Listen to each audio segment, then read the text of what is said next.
Hi everyone, I'm getting ready to make some herbal nutrition and talk to you a little bit about the process and why I'm so jazzed about herbal nutrition. Hi Tom in Bristol, thank you so much for joining me. And my name is Salma Morningstar, and I'm just introducing myself a little bit and what I like to do. You might see a lot of artwork in the background. This is my home. Hi Richie. This is my home art studio, and with my husband Jeffrey. Hi, Personal Best Health. I'd love to know your name, if it's different than your handle, so please post it and how to pronounce it if it's not real obvious. So thank you so much for joining me. And hi Letitia, that's right. Okay, great Letitia, thank you for joining me. And I appreciate if you would be so inclined to share this post, either Twitter about it and or share with your followers to invite more folks to come join me. I'm looking forward to sharing some fun herbal nutrition activities that you can do and learn how to do to nourish yourself into more vitality and wellness. And so I was just introducing myself a little bit. My name is Salma Morningstar, and I have been using herbs to nourish myself for over 20 years. Hi, Ms. Oh, that's right. What is your name, Ms. PMMP? Please post your name so that I know what to call you. I know you're following, but I'd like to remember your name and learn it. So if you could post that, that would be great. Anyway, so I've been studying Patricia. Okay, great. Thank you, Patricia, for reminding me. Welcome. Hi. And any hearts y'all want to give is great. So, herbal nutrition. Thank you. Thank you so much for the red hearts and the blue hearts, and I think I see some pink. Herbal nutrition has been helping me to be vital for over 20 years. I suffered terribly from irritable bowel syndrome in my early 20s, and was starting to have pretty severe back pain and joint pain, body pain regularly. And I was starting to explore why this was, and I started to see acupuncturists and herbalists that helped me to learn about how, this was over 20 years ago, I started this exploration.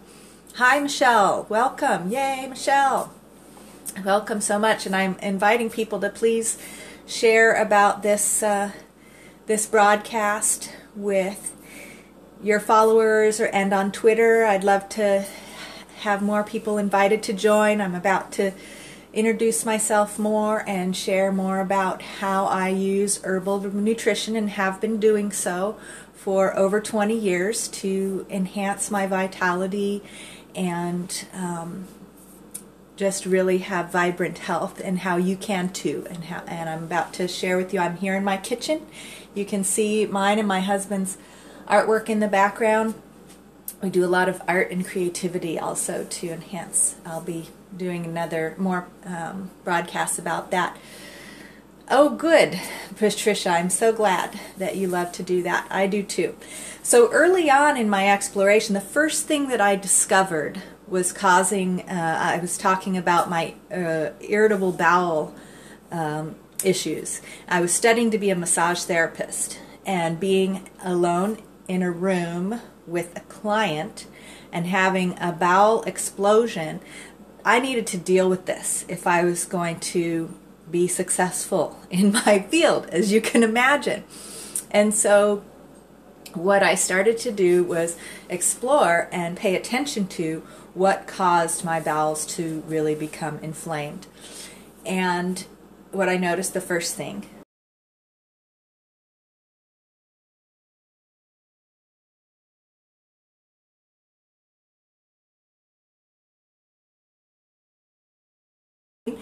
That's a wonderful name. If you have a different name that you'd like me to refer to, please do post that. And please, hi there. What name do you like to go by, Smurfy?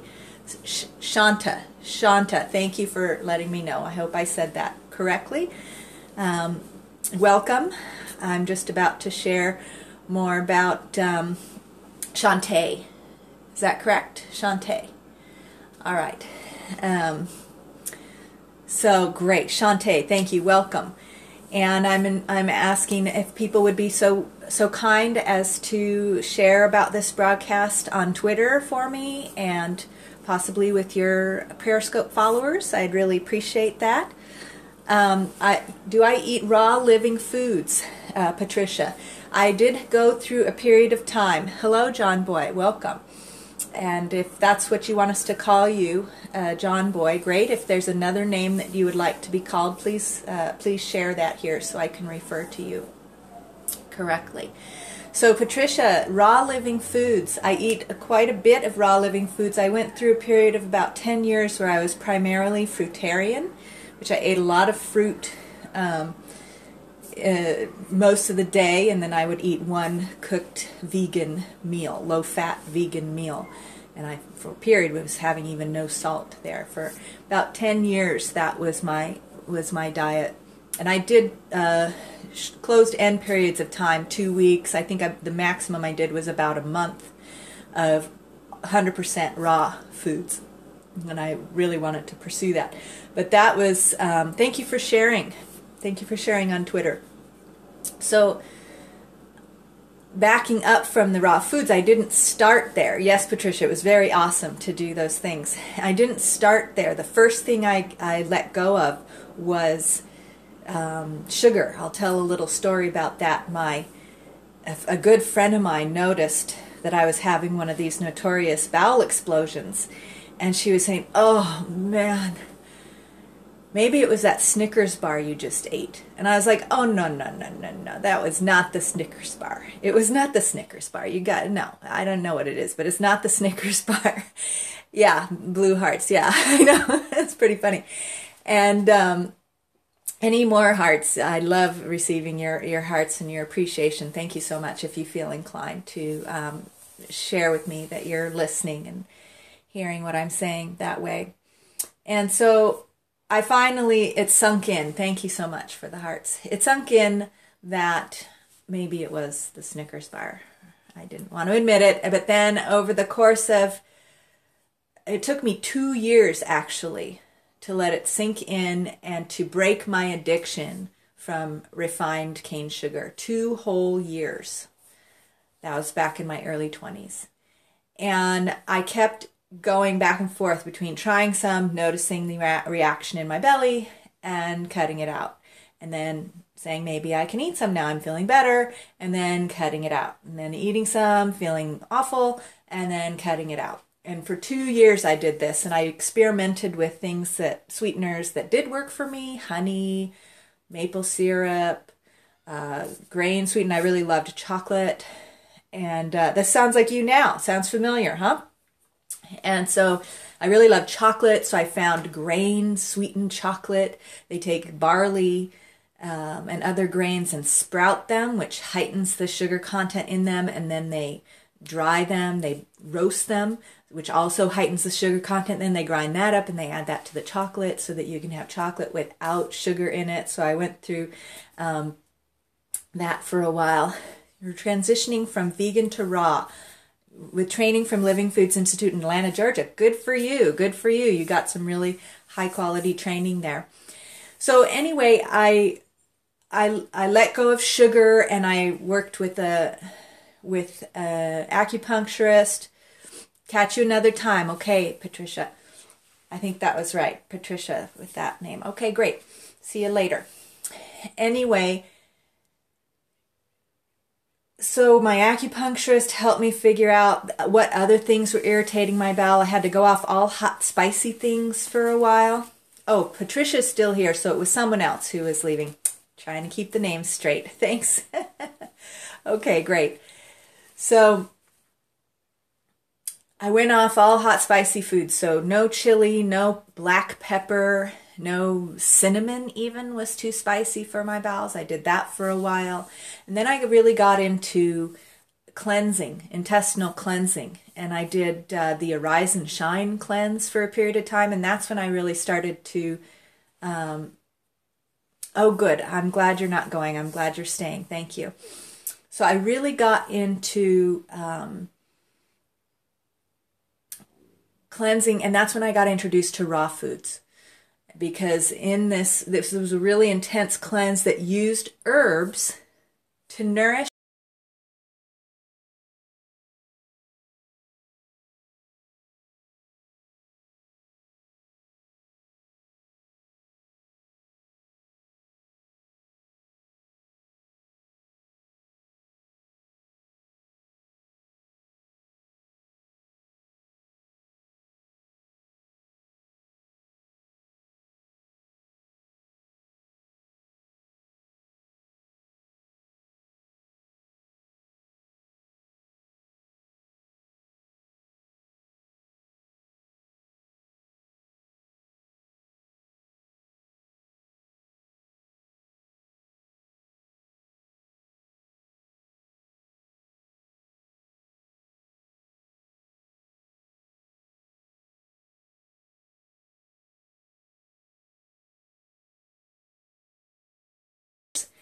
and other things. So anyway, we get all of this gunk in us that we're, the principle is that our digestive tract, the way it's designed, is not meant to be eating meat. Carnivores in the wild, their digestive tract is very short because meat goes bad really quickly. And so the meat needs to go through the body very quickly so that it doesn't rot inside of us, and other animal products as well. So cat's digestive tract is very short.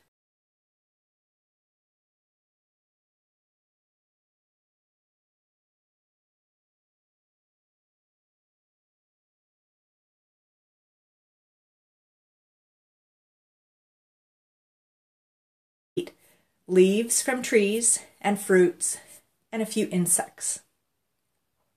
So those are things that take some working to get the nutrition out of them. They take, so the digestive tract is long and lots of twists and turns to retain the food matter inside of you long enough for your body to extract the nutrition. So we're really not designed according to biological function for eating as much animal products as the standard American diet has us eating. So I learned about this, and I did, through the hero's approach, lots of internal cleansing. And what I started out with was the Rise and Shine cleanse, which was one of the earliest ones that I discovered. It used bentonite clay and psyllium husks. These were sort of like internal cleansing mechanisms. The clay would absorb the toxins from the walls of your intestines, and the psyllium would kind of scrub and absorb the walls of your intestines, as well as a whole slew of little herbal capsules that would nourish your tissues so that they could release the toxins and have the most vitality that they could to release the toxins that were stored inside of them. And then the clay and the psyllium would draw it out.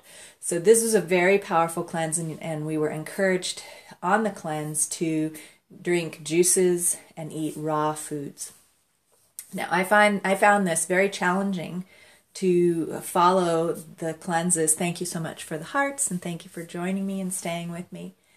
I found it very challenging at that time to follow very strictly, and the people who were guiding me with the cleanse were saying, you have to listen to your inner intuition as far as how intensely you can go into these cleanses.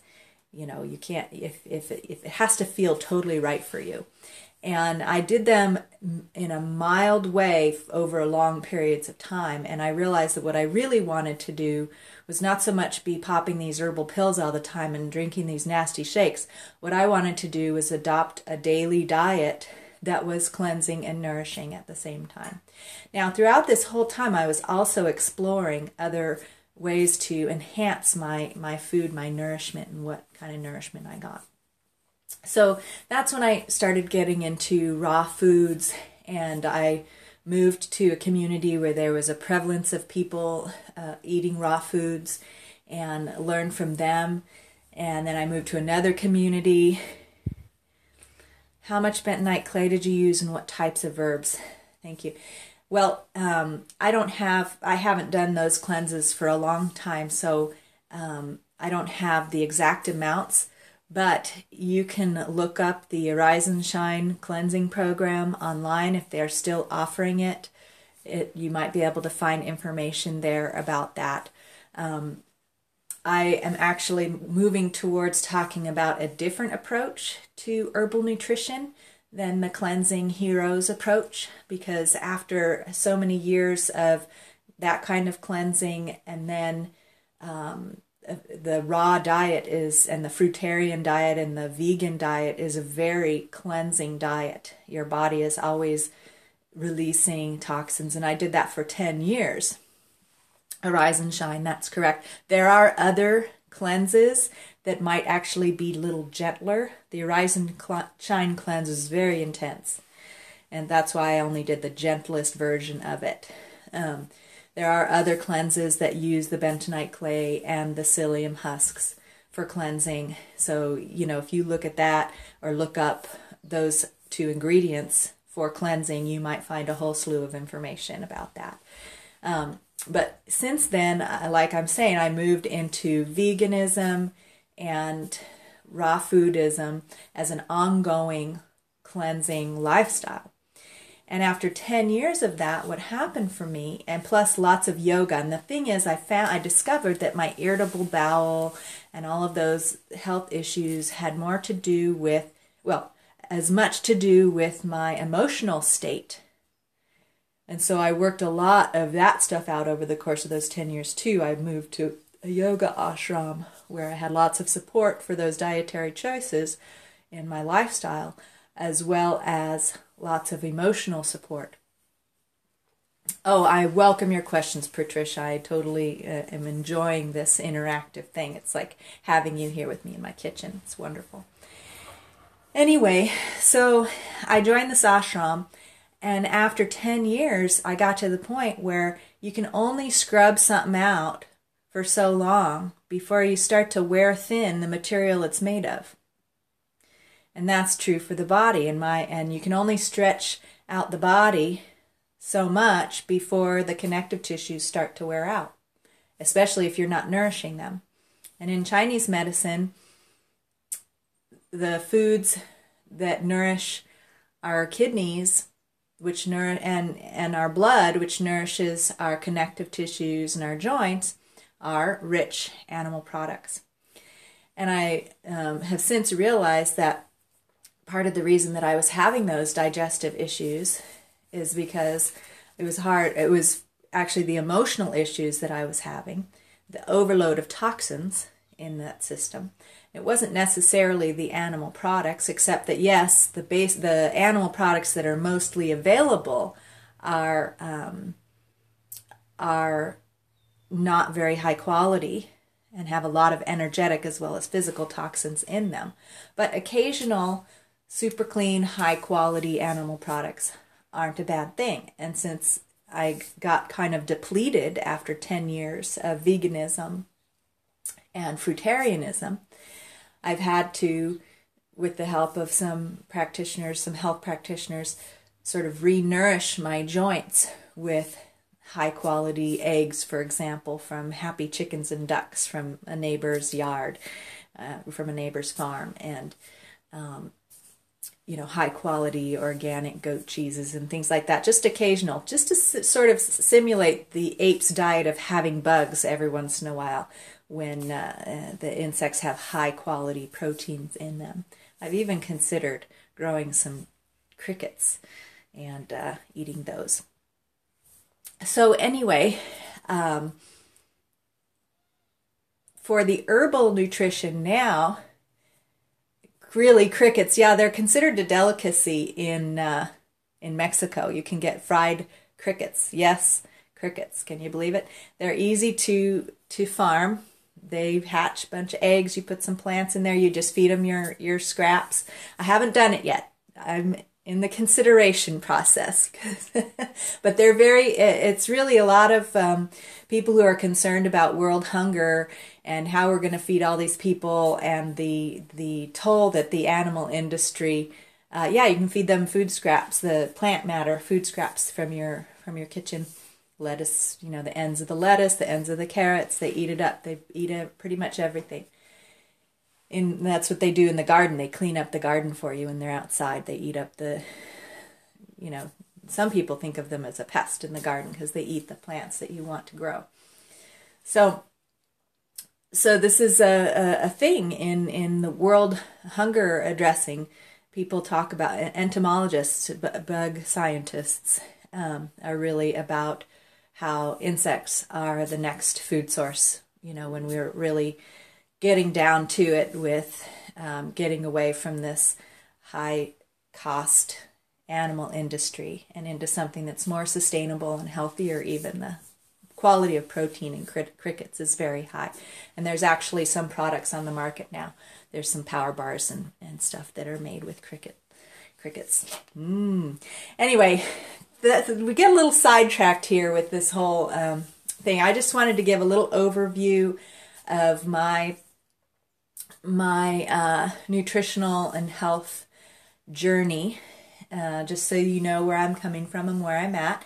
And now what I'm really focusing on is using I studied herbal nutrition, you know, 18 years ago with the teacher Cammie McBride. You can look her up, and she offers wonderful online courses. And I learned about how to use herbs nutritionally from her. And I've been doing that ever since. And what the difference between herbs and vegetables is, our fruits and vegetables are growing in more and more depleted soil. So even though they're really good food and high quality organic or whatever you're getting, it's still getting less and less. Great, Patricia. I will. Thank you for coming. We're getting less and less nutrition in even the highest quality fruits and vegetables that we can get on the market these days because the soils are depleted. And even though people are converting to organic, the general or agricultural practices have been very depleting for many, many years. And then there's toxins falling from the sky even. So the fruits and vegetables, they can only do so much. And not to mention the energetic quality of how people are farming. Are they really talking to the nature spirits and the devas of the plants? Are they really having a partnership with the nature spirits? Are they treating them like slaves? And so this is a big part of how much nutrition is actually in your plants. And so herbs draw a whole different set of nutrients out of the soil. And so getting those herbs into us is a way to broaden the amount of nutrition that's available. So I've found, and what it seems to me is that from all the reading that I've done about weight gain and weight loss, is that a lot of the reasons why people are overweight is because they're actually starving for nourishment. So the standard American diet has all of these really rich foods that are full of toxins, that are hard to digest, that are actually rotting inside of us. And so our digestive system is compromised. It's unable to extract the nutrients that are available because of that compromise. And there are not very many nutrients even available. The foods that we're eating are actually robbing us of nutrients in order to eat them. We get robbed of minerals every time we eat animal products because they require so much acid in our stomach to digest, and then when it passes into your small intestine, the body has to flood that area with minerals. And where does it get those minerals? If you don't have a mineral-rich diet, it pulls those minerals out of your bones. So there are studies that show that in areas that don't have dairy products in their diet, and animal products, a lower percentage of animal products than in our standard American diet, those cultures have less prevalence of osteoporosis because they're not robbing themselves all the time of the minerals of the calcium from their bones in order to digest the animal products. So we're actually starving ourselves the more we're piling it in of these low nutrient foods and robbing foods, nutrient robbing foods. So my approach is, okay, how can I get the nutrients that I need? And so, as I just shared with you about the mineral thing, and I also earlier shared about how in order to replenish my joints, I've been needing been guided to eat more animal products. I didn't eat any animal products for over 10 years. So how am I going to be able to digest this? Well, first I need more acid in my stomach. So my naturopathic doctor recommended taking hydrochloric acid, and that really helps. Now I can at least digest things better by taking that, and other herbs for that. I take turmeric capsules and what's the other thing that I take? Fennel capsules and citric acid capsules to really enhance the digestion, to be able to really extract the nutrients from the food. And then I also make an herbal mineral infusion. Now this is the stuff right here. You're about to get my special recipe. I have it written down over here on the refrigerator so that my husband or any guests can use it and make it for us. So what I do is I have a crock pot over here. See that white crock pot on the counter there behind my shoulder? And I put a half a cup each of burdock root, bladderwrack. Actually, with the bladderwrack, it's a seaweed that has the highest level. And any seaweed will do, but bladderwrack is your best seaweed for this, because the iodine helps protect us from, guess what, radiation. And many ailments that we suffer from today are from iodine deficiency. Iodine is added to salt. It used to be added to table salt, but many people are moving away from table salt and going for sea salt, but much of the sea salt that we get, I'll go into the amounts here. I said 1 cup of bladderwrack, Patricia. So it's half a cup of everything else, but a whole cup of bladderwrack. And so there's all these, iodine used to be added to bread and various things because doctors used to be very aware that iodine deficiency was a big problem health-wise. It's like an underlying cause of many, many, many health issues that people are commonly suffering today with no idea that it's because they're iodine deficient. So 1 cup of bladderwrack, half a cup of plantain, alfalfa, and then I do a whole cup of nettles. Nettles is also one of these wonderful miracle herbs that I absolutely love. It has high levels of iron in it, so it's great for women who are menstruating. And even if you're done menstruating, if you've moved into menopause, many women become anemic and iron deficient because of the monthly bleeding cycle. So nettles is great for iron and all other kinds of things as well. There's wonderful Native American stories about the use of nettles to really strengthen us. All right. Red raspberry leaf, half a cup. Oat straw, half a cup. Comfrey, half a cup. Red clover, herb and flour, half a cup. So I fill this crock pot with water. And I'd say, let's see here. This is a pretty big crock pot. I can usually put 3 of these pitchers full of water in there. I'm sorry I don't have the exact measurements of water, but I fill that crock pot with water and the herbs, and then I put it on a low simmer overnight with the lid on, and then, or all day. And then I let it steep. I turn it off and let it steep overnight or all day. Now, it doesn't often steep overnight or all day because my husband and I are ladling it out through a strainer and drinking it because it's so delicious. It tastes like a rich, rich broth. Now, it might be an acquired taste if you're not used to drinking herbal infusions you know, there's some people that come over and say, you've got to try this stuff. This is the stuff. And they take one sip and they're like, And then other people are like, whoa, give me the recipe. So it's really going to be up to you. And I really love this recipe, and I really encourage you to go by taste. If it doesn't taste good to you, it's probably not the right thing for you. We've lost that connection of what tastes good. Now, the other thing is if you're still eating sugar and things like that, high levels of refined salt and things like that, your taste buds are trained to like the nutrient robbing foods. And so it might take a while to cleanse those things out of your system for your taste buds to start to enjoy these nutrient-rich foods.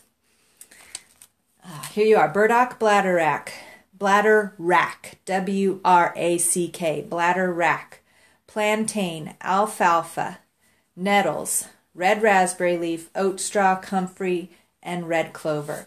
These are all very mineral-rich herbs. And you can do any combination of these herbs that you feel called to do. And the company that I recommend buying your herbs from, if you don't have any of them growing near you, which you can check out, find out if they're growing near you. Nettles grows like a weed in many places. It needs to be in a wet area. And there's burdock root growing. I've been drinking tea made from fresh burdock root growing from the garden at the community where I work. I have a local lady who harvests bladderwrack from the ocean right near here in the coast, off the coast of Northern California. I have plantain growing in my garden. I'm going to grow alfalfa in my garden. I have red raspberry plant growing in my garden that I'll harvest leaves from soon. Oat straw grows like a weed all over the place. I'll make some videos about how to harvest that next spring when it comes up. And comfrey I have growing in my garden. I did a comfrey harvesting scope earlier today. So, but the thing is, if you're going to really make a habit of drinking this tea every day, you're going to need more than what you'd have to have a huge garden. You're welcome very much. And so I do order herbs from a company that gathers them from all over the world, from very reputable farms. They check out all of their farms. The company's name is Mountain Rose Herbs. I highly recommend. They have organic herbs from farms that have been checked out and approved very selectively for their farming practices and treating their employees well and all of that kind of wonderful stuff that puts a very fine, healthy energy in all of their herbs. I open their herbs and I feel like, oh yes, this is what I want to be nourishing myself with on all levels.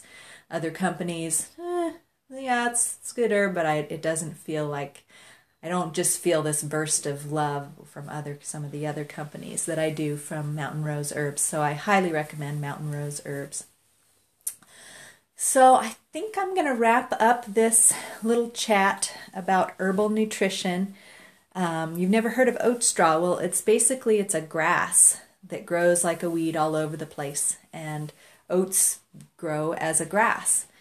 And so I think the oats that you eat, like oatmeal, have been enhanced. They've been chosen from making a bigger seed, agriculturally enhanced, just by selecting the oats that grew fatter and fatter seeds until, and then they would pollinate those with the fat seed making ones. And then so now that we have oats that grow really fat seeds that we use to eat, make oatmeal. But it grows wild all over the place, and you can tell in the spring, and I'll probably make some videos about that in the spring when they're ready to go, or really it takes them until midsummer here to be ready to go. You squeeze the seed pod that's growing at the top of the grass, and a little bit of milk comes out. And that's when you know it's ripe and ready to go, and you can harvest the top 6 to 12 inches of the plant and cut it up and use that as your oat straw. So that's that. So unless there's any other questions, I think I'm going to sign off for now. Thank you so much all for joining me, and please feel free to I'm glad it's right up your alley. I hope you're going to be doing some posts as well, some scopes as well, Patricia, about your explorations in these areas. I'd love to join in on yours. And if you'd be so kind as to share about this scope with your, I think you already did on Twitter and stuff, but any other sharing you'd like, that would be helpful to grow the followers here. And we can make sure we're all following each other. So thank you so much, and I look forward to scoping with you again soon. Take care now.